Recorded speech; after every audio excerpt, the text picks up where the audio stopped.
Well, I'll admit the breaks from the harsh reality of last night and the kick in the you-know-what have been much, much needed here on this Wednesday morning. We began that with Mark Janes last hour, the ever-entertaining Santino Ferrucci earlier this hour, and a man that has raced in the Indy 500 and co-owner of Arrow McLaren Racing. He is on the Payless Liquors hotline right now. He is the one and only Sam Schmidt joining us on this Wednesday morning. Sam, always enjoy hearing your voice. Good morning to you. Good morning to you guys. Sam, can you speak? Glad. I don't know. If I want to follow Santino, but I'll take it. Yeah, he was offering the phrase of pissing excellence is how he would describe himself. I don't know if you're ready to follow that up. Yeah, I'm too old for that. When it goes into being a part of ownership here in the month of May, I'm kind of curious. Can you speak to the importance of this month? I don't know. It's probably rather obvious to you, someone that crunches those numbers, but maybe to the average fan, how vitally important is this month in terms of owning? Yeah, I mean it's huge to everybody. I mean this is, I think, the reason a lot of people get into this sport in the first place is Indy 500, and to some extent the championship's a second thing that in line that you want to win. But the guys and gals on the team put so much effort in this race. I don't think that all the fans know. I mean, literally every car that went out there and qualified last weekend was being rubbed on and babied for the last 8 months. You twist test all the chassis. You dyno all the uprights. Everything on those cars is the best of the best in the shop across 10 chassis. You pick the best 4. It goes out there and hopefully gets the job done. And I think our guys did a pretty good job this month. But to your point, it's mega for the partners. It's really big for the team.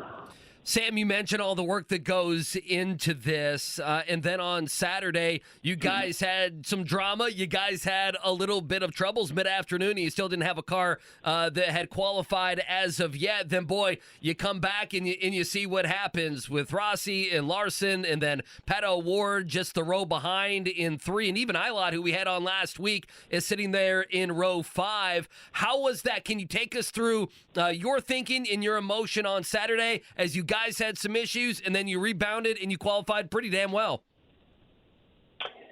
I mean, looking back at it, I think it speaks to the overall strength of the team, and that these planning things were not just an Arrow McLaren thing. There was 6 different teams that faced them, and I think it was a combination of the downshifts and the calculation Chevy put in there to give us the most horsepower, and we could not have anticipated that yet. They didn't. They didn't get all pissed off and start throwing things. They just went back and regrouped and realized they had more time later in the day, and used it as a test run. And I think went out there and got the job done. But to your point, it wasn't smooth in the morning. But I think the engineering squad, drivers, everything made the best out of that situation and came out with a good result. He's the one and only Sam Schmidt, again, part owner of Arrow McLaren Racing, as Andy just laid out there. Several candidates to win this race. Certainly the Kyle Larson storyline, well documented, Sam. We had him on yesterday. I really appreciated the insight he gave us and what he's trying to attempt here coming up on Sunday.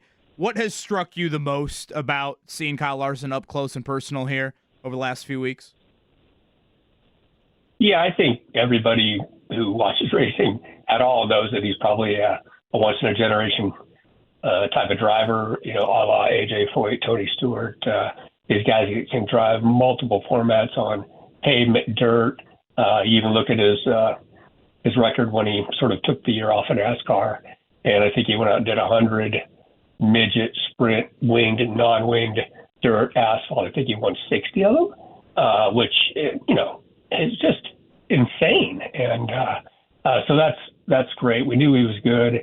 We've been trying to put this deal, together for a couple years, and Mr. Henrik, Jeff Gordon, they just, I think they really love it now. And I think, getting to spend more time with Kyle, he's just a really down to earth, good guy. He's got 3 kids and wife, and he does all this stuff, but he's just really down to earth. He's not some prima donna, as we've maybe had a few of those in the past in these one-offs. And I think, I think he's truly here to do well. He's not just here to drive around and do the double. And I think he even has his sights set on Tony's double, because I think Tony did like 7th here and 4th in the 600, and I think he's probably got that in the back of his mind. But we all know how stronger the competition is now. Level of teams, level of drivers. These guys doing this thing all season, at least 27 of them. It's really, really tough. And even what he's accomplished so far, the second row is really unbelievable. Tony, excuse me, Sam, you said Tony Stewart, and all of a sudden my head started to go there. Sam, I don't want this to be the case at all, but you guys would probably be naive not to have contingency plans in place. If Mother Nature rears her very, very ugly head and impacts things on Sunday, the plan is what with Kyle Larson? And I think we still need to talk about what is the final plan. We've been talking about, 3 or 4 different scenarios. And as you know, I don't think we can get too far over our skis and predicting the weather here, because it changes so rapidly every day. But, I do know, obviously, his leadership of the points and in the NASCAR championship is paramount to those partners and the team.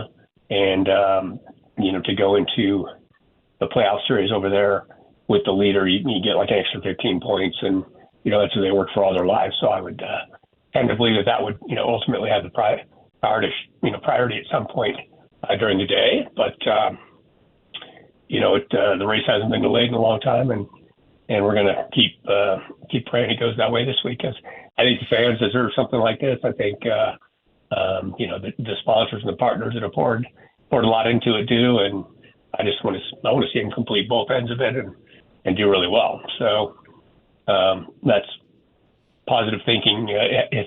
If positive thinking has anything to do with it, that's where we're at. Positive thinking, that's what you need heading into the Indianapolis 500. Sam Schmidt with us here on the Payless Liquors hotline. What has Tony Kanaan brought to your team, and is it still up in the air, if he could climb in one of the cars on Sunday? I know he'd love it. Ironically, I had to jab him a little bit, because that was his chassis last year that Kyle drove, and Kyle drove it faster than he did. So I don't think he's going to live that down. Otherwise, I see he's just patting himself on the back for being a really good teacher. But no, it's been an amazing lift from to driver perspective. He's full time. He's on it. He knows everybody in the paddock. He knows every driver. He knows their tendencies, and so I think that's been just immeasurable. Value to the team and to Kyle throughout this month, and just throughout the process. We always had to navigate some driver drama throughout the year and try to figure out who to put in the car, and just a lot of last minute stuff we're hoping not to have to deal with, but what we have. So it's great to have somebody here in Indianapolis with boots on the ground that just understands the market and everything that's going on. But I wouldn't put it past him if that had to happen on Sunday. He's great. Sam Schmidt, of course, raced in the Indianapolis 500 and has done so much for racing and many other endeavors in his life, and he's with us here on the Payless Liquors hotline, part owner of McLaren Racing. Pato O'Ward, I don't know, we started off the interview talking about Santino Ferrucci. I don't know if the fire and the personality, if you see any similarities there between those two, but certainly he has been up there late in races at the 500 here in recent years. How would you describe Pato O'Ward as a driver, and maybe his growth to survive 500 miles coming up? Yeah, I think he's come a long way. I think he's still, we sometimes describe him as 25, going at 13 from a emotion standpoint and a no filter standpoint. But I think that's what the fans like about him, and as long as he can keep that live and real, more power to him. I think he's definitely got the talent to win this thing. A couple of years ago, he showed an overwhelming amount of maturity and patience and not sticking it in there on Marcus Ericsson. And then, last year, not so much, and wish we would have had a little more patience. But I think his head's in a good place. I think, obviously he desperately wants to win this thing. And the Penske's have definitely upgraded their program quite a bit this year. That's going to be the primary competition for everybody. But long race, and we just got to stay in that top 5 all day, and I think he'll definitely be in the mix.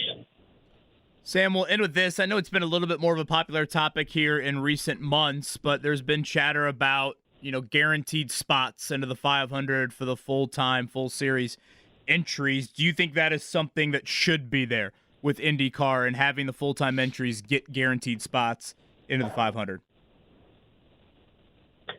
I think there's, a lot of things that could be sort of answered with this charter-type program, and that could be one of them. I think, for a long time, the only value in an IndyCar team has been the price of its assets.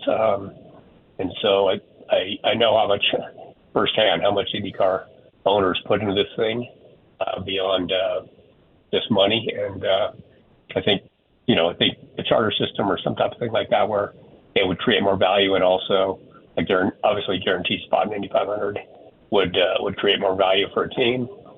Anything to do that, I think is a good step forward. Sam, we can't thank you enough. Always enjoy our conversations. Hope your health is doing well, and looking forward. I think obviously you don't need to hear it from me, but you guys have several cars with legit chances to be there in victory lane on Sunday. So best to you and best to your team coming up on Sunday. Thanks, man. Hopefully you win it this year.